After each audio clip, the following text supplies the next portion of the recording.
Hello and welcome to another video in our series. This is Derek with Word of Mouth Computers and Electronics, and today I want to talk about understanding the benefits of the MSP or Managed Service Provider to client relationship and why managed services instead of break-fix. Let's get started. The broadest definition that I've seen of managed services is the practice of outsourcing day-to-day management responsibilities as a strategic method for improving operations and cutting expenses. This can be done in a couple areas. Some that I've seen have been human resources, production support, or maintenance activities. Maintenance activities is pretty much the area that IT support and managed services and technology would fall under. Other categories under there might be janitorial services that get outsourced, or building maintenance, or things like that. So in the managed service provider to client relationship, the person or organization who owns or has direct oversight of the organization or system being managed is referred to as the client or customer. So the person who owns the business, who's hiring the managed service provider, is basically the customer. Pretty simple. The managed service provider is obviously just like what it sounds. They're the company or the person who is providing the managed services. So getting down to what's important in IT management, especially for managed services arrangements and the relationship between the client and the provider, what's really important here? Every IT provider that does managed services has some kind of wheel or diagram or new twist on things that really, it's their way of setting themselves apart from other IT managed services providers. Now, when it comes down to it, comparing one thing to another, whether they use a wagon wheel or a wheel with arrows and gears, or a box or a diagram of an office to explain how their solutions work, really it starts to muddy the water as far as enabling the viewer or the potential client to understand exactly what it is that this arrangement is going to do and what it's really going to mean for their business. So here's the question: are you confused yet? So in an effort to simplify our question asking and our approach to understanding this relationship and understanding what its real meaning is, we want to step back and take a look at what is the purpose of the technology used in your business. Now, on the surface, it could be a few things, whether it's user productivity, increased performance, more efficient communication, security, being able to move things from move information from one place to another securely and effectively. There's a lot that comes into it, and when I ask that question of my customers, I get all sorts of answers, and they're all in these areas. But I always want to bring the customer backwards for just a moment. So let's back up, and I want to ask an even more important question than the purpose of the technology in your business. I want to know what you say is the purpose of your business from start to finish.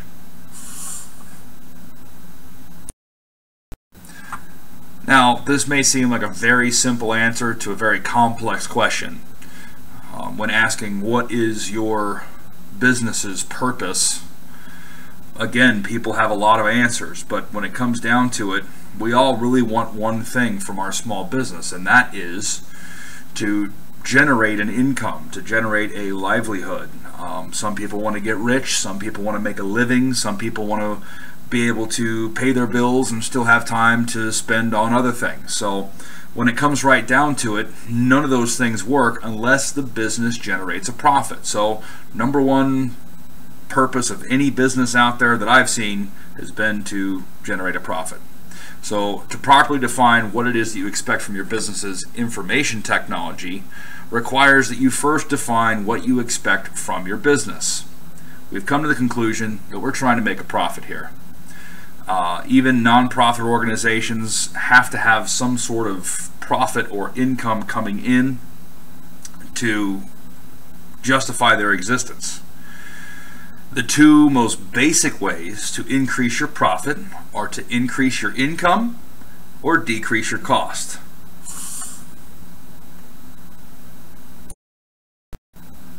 So we come to this very simple conclusion. The purpose of information technology, and for that matter every other part of your business, is to increase profit by increasing income and or decreasing costs. And the true measure of a managed services solution isn't how they monitor your systems or how they communicate with you through a fancy customer portal, or how their technicians are smarter than anyone else's technicians, or how that they care more than anybody else does. What it really comes down to is how well the managed services provider and the managed services plan can help you accomplish these two critical objectives. How are they going to increase your income and or decrease your costs?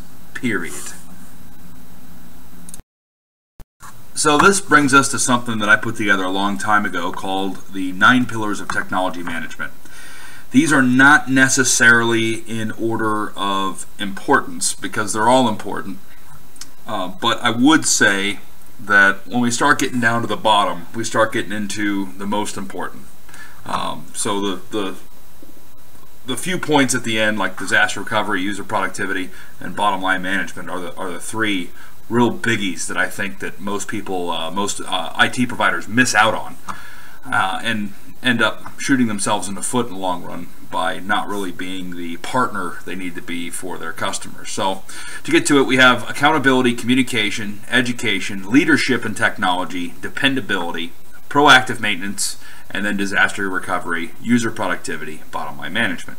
So accountability, the managed service provider should always have proof of what they are doing for you to increase your income and decrease your costs, and in turn, obviously, increase profit. So the accountability factor is really important, and you have to make sure that anyone that you're working with is accountable to you and is always ready, always proud, always happy to open up the book and show you what's going on and what they've been doing, and how the money that you're spending is being paid back to you with their services. Number 2, communication. Making sure that there's a constant open flow of communication between you and your managed services provider. Now this doesn't mean that you're always calling them or that they're always calling you, but it should at least be that you have the information at your fingertips at all times. You're always able to jump onto a customer portal here or log in through their website and see open tickets, see your invoicing history, things like that. The real simple stuff, but also have an idea of what upcoming projects there might be, or product acquisition that might need to happen, and always having that information at your fingertips. Number 3 is education. Have someone, either your head technician with the managed service provider, or have someone that they have assigned to you. We have what we call a VCIO, which is a Virtual Chief Information Officer, and that's the person who gets assigned to each and every managed services client that we have, and that's the person who basically sits down and says, this is what all of this technology mumbo jumbo means, and this is how it affects your business. So make sure that you're getting informed without all the geek talk, as we like to call it. Number 4, leadership and technology. They always say, if you're not leading, you're falling behind, and it's important to make sure that you know where you're at and you know where your competition is at, because it only takes a very short period of time for someone to sneak up on you and pass you by.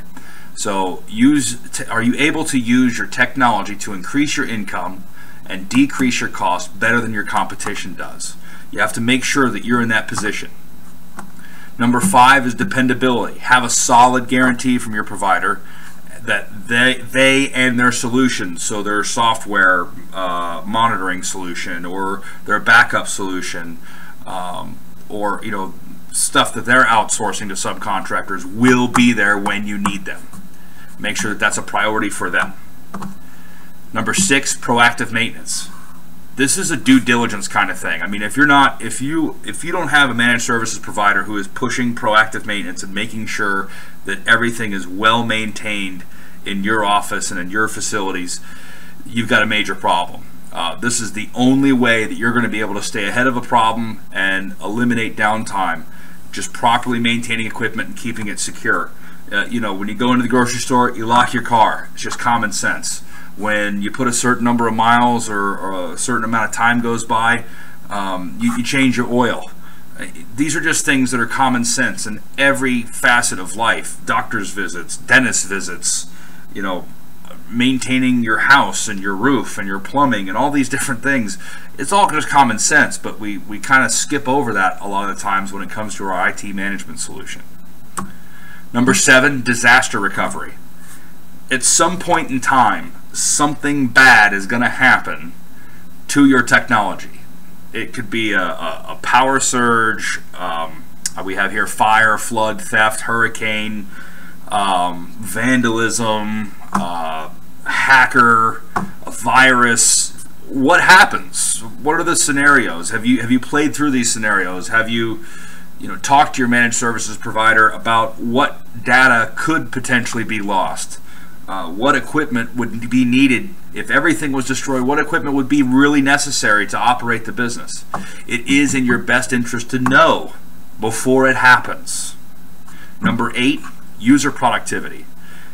This is something that we really focus on because it's the quickest and easiest way to show customers that we're making a difference in your business, and it's the biggest morale booster, and it really helps people to understand that this managed services arrangement is good for your business, and that's user productivity.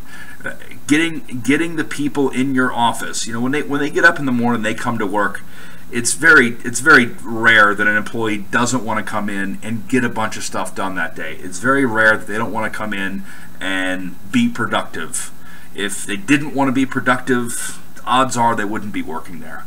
So it's a real morale booster when people are able to come in and just crank out their daily grind, just grind it out, get a ton of stuff done, and really have a fine-tuned piece of equipment sitting in front of them on their desk that they know they can get their peak level of productivity out of. So this is the easiest way to decrease cost in your office because you can get more productivity without additional personnel, and this always ends up bringing more profit.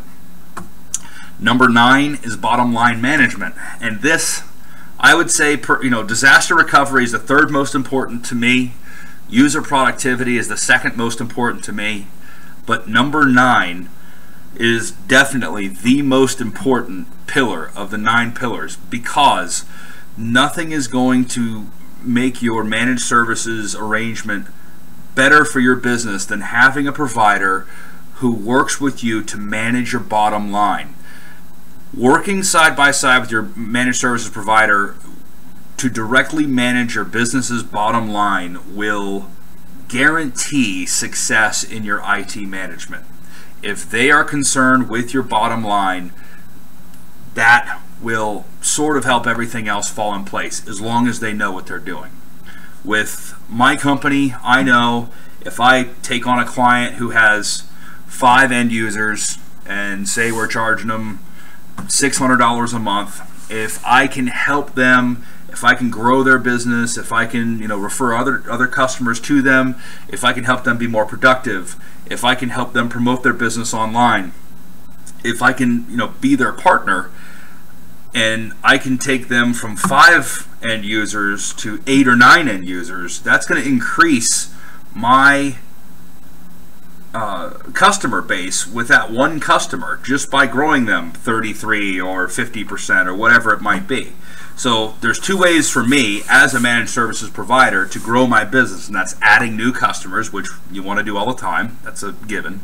But what a lot of IT providers don't get is if you take your existing customer base and you help those people who are already with you, the people that are already on your team, and help them grow their business and throw everything you've got into every customer relationship, that is going to grow your business even more. So this is all Very important to the technology management relationship with your managed services provider. So here is my overly simplified managed services formula. This is what you got to do if you want your managed services to do well for your business. Every aspect of the managed IT services arrangement must work with the machine that is your small business to increase profit. Working with an MSP who is willing and able to customize a plan that will do this for your business will result in a mutually beneficial relationship that will far exceed the results typically found in a relationship in an outsourced break-fix arrangement or emergency only, or even an internal IT department. So what is the right technology solution for your business? Call us here at Word of Mouth Computers and Electronics. We have virtual chief information officers waiting to help you out and set up a custom plan just for you. We can cover everything from telecom, which is phone service providers, internet service providers, web services, which covers web development, web design, website repair, search engine optimization, search engine marketing, social media management, comprehensive IT support, whether you're going to be on a break-fix plan just as needed or with a managed services support plan. And we also have hosted cloud services. We can host your website and email. We can even host Microsoft Exchange and SharePoint or Office 365. So we'll be looking forward to hearing from you. Be safe out there and work hard.